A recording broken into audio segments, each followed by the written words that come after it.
भी कुछ बोलना चाहते हैं? हाँ सर, आपके बहुत बड़े फैन है, रोज देखते हैं। तो लड़की को ट्यूशन छोड़ने जा रहा था तो बोलेगी मिल के चलेंगे। अच्छा, क्या करती हो बेटा? अभी तो स्कूल में हूँ मैं, 10th क्लास में। अच्छा अच्छा, मैं तो ऐसे ही चलता फिरता।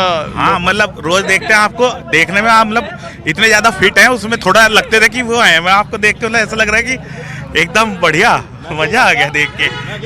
कभी कभी कोट वोट में लगता है कि ऐसे जो है थोड़ा सा कि वजन ज्यादा है, लेकिन आज मैं सरप्राइज हो गया देख के कितने फिट लग रहे हैं रियल में आप देखने में।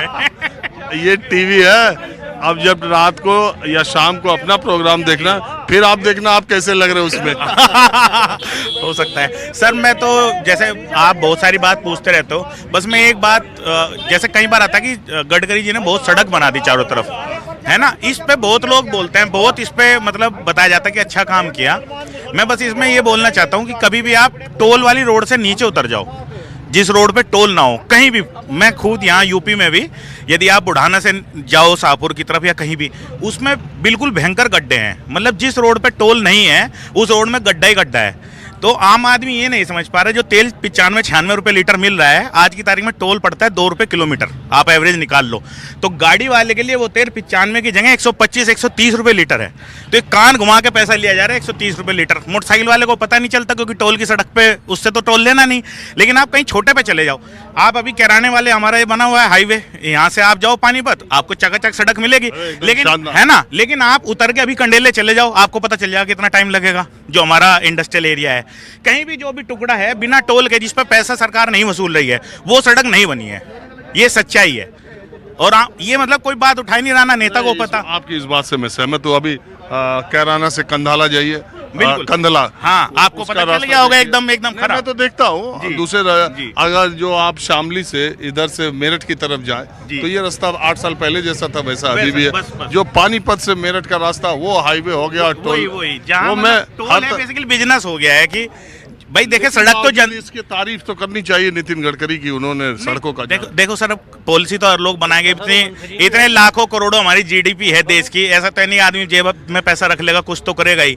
लेकिन मैं बताना चाह रहा हूँ कि उसको ऐसे दिखाना कि जैसे पूरा भारत ही बदल गया है। ये वही चीज़ है कि आप एसी कोच और स्लीपर कोच जब डिफरेंस देखते हो ना, वही टोल वाली रोड और नॉर्मल रोड में देखते हो, तो फिर वो इंडिया और भारत वाला डिवीजन आ जाता है कि एकदम पता चल जाता है कि आम आदमी के लिए जो सड़क है वहाँ क्या हाल है। आप रहते हैं? जी मैं यहीं रहता हूँ। मैं आईटी कानपुर से पीएचडी हूँ, फिर 6 साल में यूएस था, अभी मैं साइंटिफिक एडिटर हूँ, यहीं से ही काम करता हूँ फ्रीलांसिंग में। और आप यकीन नहीं मानोगे, अपना यदि मैं एजुकेशन का आपको बताऊँ, मैंने पहले बी फार्मा किया 4 साल का, जो दवा का कोर्स होता है। उसके बाद मैंने आईटी कानपुर से पीएचडी की, मल्टी डिसिप्लिनरी डिपार्टमेंट था।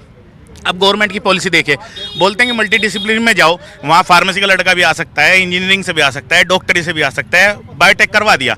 लेकिन जब आप फैकल्टी पोजीशन के लिए आप अप्लाई करते हो तो बोलते हैं एमएससी दिखाओ। अब देखिए, जब मैं होशियार था तो इसलिए तो मुझे ग्रेजुएशन के बाद डायरेक्ट पीएचडी में उन्होंने ले लिया वहाँ, ठीक है। लेकिन आईटी कानपुर में, लेकिन मैं यहाँ किसी भी यूनिवर्सिटी में एलिजिबल ही नहीं हूँ फैकल्टी पोजीशन के लिए, 6 साल यूएस में पोस्ट डॉक करने के बाद भी, कि मुझे फैकल्टी पोजीशन मिल सके। बोलते हैं एमएससी दिखाओ। अब आप बताइए, जिस आदमी ने पीएचडी कर लिया तो वही बात हुआ, 12वीं पास कर ली, 10वीं का मार्कशीट दिखाइए। यदि कोई बच्चा प्रतिभावान था, आपने नियम बनाया कि 8वीं के बाद डायरेक्ट 12वीं कर सकता है, आपने बनाया ना नियम कि ग्रेजुएशन के बाद डायरेक्ट पीएचडी, तो एमएससी मांगने का क्या मतलब? ये बहुत सारे लड़के हैं मेरे जैसे, लेकिन यह कि संख्या कम है, दिमाग है, लेकिन अब कोई आम जनता से जाके आप हमसे मिल गए, टकरा गए, कम से कम आपके जरिए लोगों तक तो ये बात पहुंचे। हाँ, ये मतलब एजुकेशन में देखना चाहिए। जो आप 6 साल अमेरिका रहे? हाँ 6 साल में यूएस था। यहाँ कब आए? 2015 में आया। मैंने खुद का स्टार्टअप किया, सोचा कि फूड लाइन में कुछ करूं। फिर नोटबंदी आ गई, फिर जीएसटी आ गई। मेरा बैकग्राउंड कभी बिजनेस का था नहीं, तो सब चौपट हो गया। अब वो ये है कि पढ़े हैं, इतना मेहनत की, मैं यहीं से ही पहले 12वीं करके गया था, तो मैं फिर से साइंटिफिक एडिटिंग वगैरह में जो है मेरा चल गया, मतलब आई एम ऑन ट्रैक। लेकिन मतलब मेरे जैसे बहुत लड़के होंगे। मेरी ये थी जब मैं आया दिली इच्छा कि मैं यहाँ अपने लोगों को नौकरी दूँ, काम करूँ। लेकिन हकीकत ये है, जो पुराना बिजनेस है, जो जमा हुआ है 20 साल, 25 साल, 30 साल से, वो तो बढ़ते जा रहे हैं। नया आदमी पिछले 10 साल में मैंने नहीं देखा कि कोई नया बिजनेसमैन शामली से खड़ा हुआ हो। हमारे यहाँ हैं कुछ 10-20 लोग हैं जो शामली में, मतलब लोकल में यदि आप देखेंगे, उनको मिलेंगे आपके 1 के 2 शोरूम हो गए, 3 शोरूम हो गए, शोरूम 500 गज की जगह 1000 गज में हो गया। लेकिन आपको जो है, कोई शामली में यदि कोई बता दे 10 आदमी जो पिछले 10 साल में नया बिजनेस खड़ा किया हो, मैं तो अपने आप लोकल के बारे कैसा में मानते हैं बोलूंगा। मोदी जी की सरकार के 10 साल का, आप कैसा मानते हैं? देखिए हर आदमी अच्छा काम करता है, ऐसा नहीं है कि भाई वही मैं बोल रहा हूँ ना, इतना सारा पैसा देश का है तो कुछ ना कुछ तो करेंगे, लेकिन पैसा किधर डाइवर्ट है, किस तरह से आप काम कर रहे हैं, इसमें मतलब थोड़ा एडवर्टाइजमेंट बहुत ज़्यादा है। यहाँ इकरा और इनमें प्रदीप चौधरी में क्या हाल है? वही हमारे हिसाब से तो जो जैन जी ने किया, मैं तो उनका मतलब पिछले 2 बार से उन्हीं को वोट दे रहा था। और आप सोचिए हम भी अपने बच्चों को सिखाएंगे बेटा झूठ नहीं बोलना, झूठ नहीं बोलना, और एक दिन मैं रात को उठ के बोल लूँ अरे भैया झूठ वोट कुछ नहीं, रोटी कमाना है और चलो, तो ये क्या बोलेगी पापा क्या सिखा रहे थे 10 साल से। अब जैन जी हमें 10 साल से पट्टी पढ़ाए कि बीजेपी गलत है और ऐसे किसानों के खिलाफ है, ये है वो है, और रात रात बोल दिया, अगले दिन बोल दिए कि भैया इन्हें वोट दे दो। मोदी ने कसम खा ली कि मैं सुधर गया इलेक्शन में, हम तो नहीं जाना बढ़िया जैन जी के साथ में। उनका वादा वही होगा, उन्होंने कहा तू जितना झूठ बोल रहा था कुछ कमी रहेगी क्या जा, तो उसने वादा कर लिया कि यह योजना बिल्कुल ठीक करूंगा, काम करूंगा बढ़िया। देखो पढ़ा लिखा तो बीजेपी की गैल है नहीं, पर हम तो अंधभक्त है चौधरी जयंत जी के, हम तो ये तो दिक्कत है, जो जिधर है उधर का अंधभक्ति है या अंध विरोधी है। भाज गए अब वोट देंगे। अब तक तो तुम तो अभी तक तो बीजेपी और मोदी को, योगी को, जिससे महाराज जयंत जी से कहेगा इसका डड़ा मारो, उसका ईंट मारेंगे। महाराज जयंत जी से कहेगा इसका डड़ा मारना, हम तो ईंट मारेंगे उसका। और जिसका कहेगा कि मारा आजा भाई, उसकी कौड़ी भरेंगे। मारा तो ये मामला, हाँ 100 का तोड़ एक है, जिसकी डबकुआ कहेगा कि यू, उसका तो ईंट मारेंगे। हाँ, और जिसे कहेगा यू मारा भाई से अपना हो, उसकी तो कौड़ी भरेंगे हम। बस यू है। और इन भाई अर्धबूझ। हेलो, हाँ? मारे नेता पे जयंत चौधरी पे लट बजा था खड़ा, बीजेपी नहीं बजा था हाथरस में, ठीक है, और हम फिर भी लट बज गया, फिर भी उनकी गैल लग लिए। हाँ, उसने नु कह दिया भाई मेरी मल्लम पट्टी होगी, कोई बात नहीं। उन्होंने कह दिया गलती मान ली, गलती मान ली। जीप जब मैं अंदर सिंह टिकट पीटा था, जीवाजी धरना बचाए थे, हरिंदर का लमड़ा जी मायावती का ऐसा थप्पड़ मारा जी मायावती के राज में। अरे थम जा, जीवाजीत सिंह ने बचाए थे।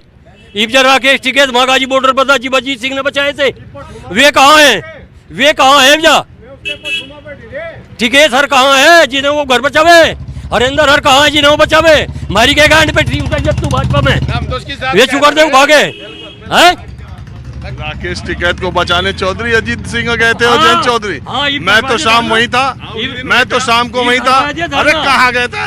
मैं वहाँ था, मैं था वहाँ। उसके एक फोन पे हम अरे वो तो टीवी पे चल गया, वो रोते हुए देख लिया किसानों ने, और शाम को सब किसान वहाँ से चल गए। अगले दिन तो चौधरी साहब ने कहा भाई जयंत पहुँचे, तो सबसे ज्यादा दिखाया इन्होंने, जयंत ने बचाया और अजीत ने दर्द ठीक है नहीं। हाँ, ये तो राजनीति है। जब जिसको वही लोकदल था, वही यूनियन थी। चौधरी चरण सिंह को भारत रत्न दे दिया, अपना जयंत चौधरी जिंदाबाद जी, मेरा भारत रत्न दे दिया तो जिंदाबाद। डंगवारा किसका नहीं होता, तो बताओ। हाँ, वो दुश्मनी थी हमारी भाजपा ही, डंगवारा है हो गया। हाँ, और इसमें एक रोड़े की बात थी, भाई दुनिया मलाई खा रही, हमारा भी नंबर आना चाह इसमें। दुनिया मलाई खा रही, हमारा भी नंबर आना चाह। अरे मलाई कहा, मोदी जी की सरकार में मलाई नहीं चलती। वहाँ तो मलाई खा रहे, वहाँ और कुछ नहीं मामला। हाँ, हमारे को भी लेन दो थोड़ा नंबर, चखन दे से भी स्वाद। हाँ, और भाई अर्थ पूछिए बताओगे। शाह की चीनी मिल के सामने आप देखिए, न जाने कितनी सैकड़ों नहीं हजारों ट्रैक्टर की ट्रालियां गन्ना लेकर के, अपने नंबर पर्ची और गन्ना, हम तो गन्ना देना कहते हैं लेकिन इधर के लोग गन्ना गिरना कहते हैं। और यहाँ कुछ 2 किसान आपस में बात कर रहे हैं। मैं क्या नाम है आपका? मोहम्मद कैसर। कितना गन्ना उत्पादन हुआ इस बार आपका? कम हुआ हर साल से। क्यों? गन्ने में बीमारी थी इसमें 38 में। पिछली साल कितने का गन्ना बेचा? तकरीबन 4 लाख का। और सब पेमेंट आ गया? जी नहीं। हाँ? जी नहीं, 3.5 लाख बाकी है। सिर्फ 50,000 आए? सिर्फ 50,000 है। सरकार तो कहती है गन्ने का सब पेमेंट हो रहा। सरकार ही तो धांधलेबाजी कर रही, और कौन कर रहा? हाँ जी, आपका हो लिया पेमेंट? यही है भाई, मैं इसके साथ ही हूँ। यहाँ कौन जीत रहा चुनाव? मैं कुछ पता नहीं, जिसके मुकद्दर में वो जीतेगा जी, जिसके मुकद्दर में वो जीतेगा चुनाव। तो हाँ, माहौल क्या लग रहा जी? यहाँ इस सीट पे इकरा का लग रहा, प्रदीप चौधरी का लग रहा बीजेपी को? अभी कुछ पता नहीं जी। मोदी की सरकार का काम क्या है? मोदी की सरकार का किसान के हक में तो एकदम खत्म है। क्यों? वो तो कह रहे किसानों को 2000 दे रहे, मिल रहा नहीं मिल रहा? कहाँ दे रहे? 2000 मिल नहीं रहा। जीव गन्ने का पेमेंट किसान को नहीं मिल रहा तो क्या मिल रहा बताओ? हमारे पैसे से कितना पैसा कमा रहे हैं लोग बताओ? तो योगी जी तो रोज कहते कि मैं सबसे ज्यादा भुगतान करता। कहाँ किया भुगतान? जब से योगी जी आए जब से भुगतान रुक रहा। वो आप उल्टा बोल रहे हो। वो कह रहे हैं हमारे इतना किसी सरकार ने नहीं दिया, और आप वो कह रहे आप जानते हो भी अनजान बन रहे हैं। आप भी सब जानते हो कि पिछले साल का पेमेंट अब नहीं आया। बताओ 15 दिसंबर तक पेमेंट आ, पूरे साल का पेमेंट नहीं रुक रहा। एक साल पेमेंट किसान का रुकने के बाद क्या किसान संभल पाएगा? धरती में उतर गए किसान। अच्छा, जरा और लोगों से पूछता हूँ।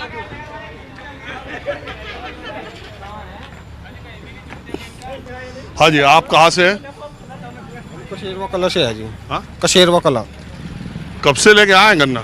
गन्ना रात के आ रही जी, 2 बजे के। रात 2 बजे से खड़े हैं? 2 बजे से खड़ी, अभी तो 2-3 घंटे हो लग जाएगा नंबर में। 24 घंटे लग जाते हैं? हाँ जी, 20-22 घंटे तो लगी रही जी। बड़ा मुश्किल काम हो रहा है इतनी धूप में, गर्मी में देख लो बस। आपका पेमेंट मिल गया कि नहीं पिछला? नहीं जी, कहाँ मिला। 15 जनवरी तक का भुगतान सारा हुआ, पिछले साल का सारा रुक रहा जी। 214 करोड़ रुपए बकाया है जी पिछले साल का, और इस साल का भी मान लो 1 महीने तो ऊपर का पेमेंट रुक लिया जी। ये भी देना बंद कर रखा इसने। फैक्ट्री रोज खराब रहा है, जाम देख लो सामने का क्या हाल हो रहा। सही सामने जाम से है जी। 20-20 घंटे में किसान खल्ली करके जा रहा है, उसकी हालत देखो जी क्या हो रही है। 24 घंटे लग रहे किसान को। ये योगी जी तो हमेशा कहे कि अभी जब भी इधर आए अभी रैलियों में बोल रहे हैं कि हमने जो गन्ना का पेमेंट किया किसी ने नहीं किया। बस देख लो जी, बस जो है वो तो बताती सब किसी से पूछ लो। 214 करोड़ तो पिछले साल का बकाया है, आज जी कम से कम 70-80 करोड़ इस साल का बकाया है। आपका नाम क्या है? सविंदर कुमार। गर्मी ज्यादा है आज। गर्मी तो रोज ही हो रही, गर्मी सर्दी सुनो। अरे किसान को और डेली काम करने वालों को, हमारे जैसे आदमी को गर्मी सर्दी से क्या लेना लाना? ये तो काम करना है रोज। एक आप बात बताओ, ये इकरा हसन और प्रदीप चौधरी में क्या मामला बन रहा? प्रदीप ही काट लगा, प्रदीप काट लगा। बीजेपी का ठीक चल रहा है। किस वजह से? एक तो ये आरएलडी के साथ गठबंधन था जी, इसका बहुत फर्क पड़ गया अब की बार। अब पहले भी जीत का था जी वो तो बिना आरएलडी के गठबंधन के भी जीता। ये भी और अच्छी सी ले लगा जी, ये भी और ज्यादा मिल जाएगी जीत। तो ये आरएलडी का बीजेपी से गठबंधन जो हुआ उसको लोग कैसा मान रहे हैं? अच्छा मान रहे जी, कोई नहीं, इसमें कोई नाराज नहीं है, कोई कुछ नहीं है, बहुत अच्छा चल रहा है उनका। तो एक बात बताओ, आप कह रहे हो कि गन्ना का भुगतान भी नहीं हो रहा और बीजेपी का अच्छा भी हो जाएगा भुगतान भी, बस मगर पहले गन्ने ले वही ठीक है। ये सारे मिल सब के बंद हो लग रही है जी फैक्ट्री, तो गन्ना खड़ा भी 12 टोली तो हमारे पास ही है। मैं चला ये उतना बड़ा मुद्दा नहीं, भुगतान आगे पीछे हो ही जाएगा, भुगतान तो हो जाएगा जी। कोई तो मुद्दा बड़ा क्या है किसान का चुनाव का? ना बस तो कोई मुद्दा ही नहीं राजीव, सब ठीक है जो भी कोई दिक्कत नहीं। आएगा तो मोदी है ना? हाँ खैर मोदी तो होएगा जी। अरे कहाँ नंबर लग रहा है, गन्ना तो जा ही नहीं रहा, अभी टाइम लग रहा है। जी गन्ने की तो इतनी स्थिति खराब है, वो बुझो ना। 50-50 घंटे में जाम लग रहे हैं यहाँ तक। 2-3 दिन हो लिए, वो अंगा मजदूर बैठे हैं वहाँ, हमारी बाट देख लग रहे, ट्रॉली लेकर आवेंगे किसान। मिल में तब पंडा नहीं छूटता, रात को यहाँ दिन में वहाँ, फिर दिन में यहाँ ले क्या करे, पैसा मिल वाला देता ही नहीं। यह स्थिति इतनी खराब आ रही, गेहूँ की फसल तैयार खड़ी, वहाँ मजदूर नहीं मिलते। बताओ करे क्या? क्यों मजदूर नहीं मिल रहे? सब अपने हिल्ले लग रहे, सब अपने हिल्ले लग रहे, फ्री में राशन मिल जा, क्या करे? 1 महीने का 2 बार मिले, अपना आराम से बैठ कर खावे। महंगाई इतनी आना दी छगाई की। लेकिन आप ये बताओ, इस इलाके में जो चुनाव हो रहा है इसमें आपको माहौल क्या दिखाई दे? माहौल की तो साफ बात है, बीजेपी आवेगी। माहौल की तो यहाँ तो साफ दिख रही है। हाँ, किस वजह से? और दुर्गति तो होनी। अरे भाई आप चुप रहो यार। देखो आनी तो 100% संपूर्ण बहुमत है बीजेपी है। क्या वजह इसकी? वो तो वजह बताओगे बैठे वहाँ ऊपर, हम तो मारे गांडे का मतलब पूछ लो कि क्या वजह है। हम तो देख रही युगांडा हमारा गिर जा, वजह सिर्फ यह है बाबूजी, या हम तो नहीं देख रही है गंडे कि आपको क्या क्यों लगता है कि बीजेपी की बहुमत की सरकार आ रही है? उनके काम की वजह से, मोदी जी की लोकप्रियता की वजह था। तो मान लो यार हमारे क्षेत्र का पहले कभी विकास इतना हुआ नहीं जितना विकास ही कराया इन्होंने रोड के मामलों में। हमारा क्षेत्र में पहले इतना विकास नहीं था। रोड तो बहुत खस्ता ही हालत इतनी थी, बुझो ना कितनी कैद नहीं करते कि भाई एक को धक्का दे तो दूसरा भी गैल में गिरे, वो काम था। एक बार यंगा बैठे थे सीट पर, एक बार यंगा जब ट्रॉली लेकर 2-2 घंटे 3-3 घंटे में मिल में आ रहे थे। अब कम से कम 40 मिनट 45 मिनट में मिल में बैठ जा, कितना प्रॉफिट है? विकास है कि नहीं है? पर महंगाई भी इतनी ला दी, किसान को ढंग नहीं बैठ रहा, किसान की ढंग नहीं बैठ रहा। सरकार का किसान की तरफ ध्यान नहीं है। क्यों सरकार 500 रुपए महीने दे रही, किसान सम्मान निधि दे रही, तमाम 500 रुपये में एक मजदूर दोपहर ले ले 500 रुपये वहाँ देने पड़ जा। ये तो महीने में दे रही 500 रुपये, एक मजदूर ले ले